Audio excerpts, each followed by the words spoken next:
Go to Building Analysis, Post-Analysis tab. Click on Analysis Results Report, where you can produce a document listing the analysis results. In the Structural Member table, you can list by story, or by member types. In the left table, you can drill down which member you wish to include. Example, if you want all Story 1 columns to be included, simply drill down to the specific column folder, select it, click right arrow. Do the same for Story 1 walls. To exclude any elements, simply select it, and click the left arrow. Click Next. Structural members means the report will state the member label, example 1C1. Frame elements means internally generally frame number, as shown in the analytical mode. Choose structural members. Click Next. You can choose the load cases and load combination in the left table. In the right table, you can choose the forces. Click Create Report. The report will be generated and opened. Inspect it. Then close it. Click Exit. There are two shortcut icons to column and beam design. We will perform design later. The face slab model analysis results will only be active and selectable if we have included and meshed the story slabs under Model Options, Slab Model, and completed the analysis.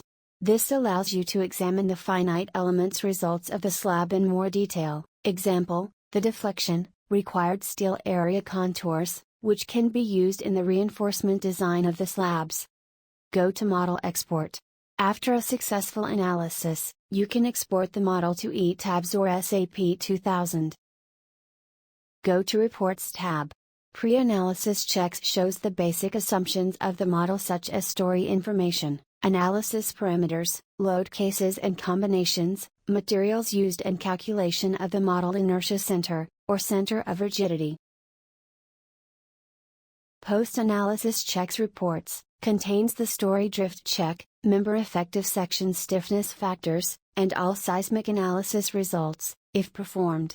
Analysis Model Echo Report is the solver input file.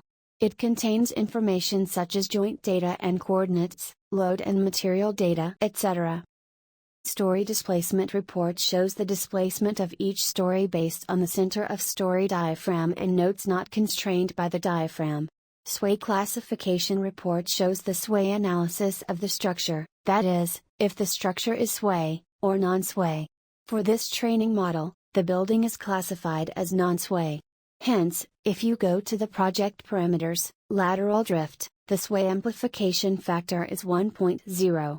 If the building is sway sensitive, then, there will be amplification factor greater than 1. This amplification is automatically applied in the analysis.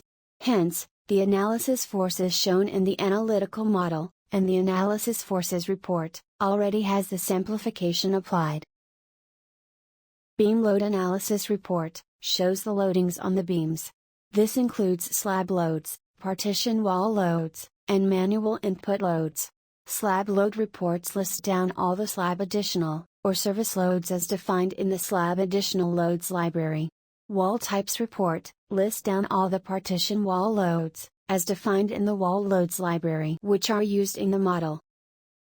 There are two additional reports that will only be shown if specific analysis is chosen. The Post-Analysis Design Checks report will only appear if high ductility seismic analysis is performed. It contains the strong column checks, and the beam, column joint shear check. Eigenvalues Results Report will only appear if seismic analysis or eigenvalues analysis is performed. It contains the natural frequencies calculation of the structure based on the number of modes requested.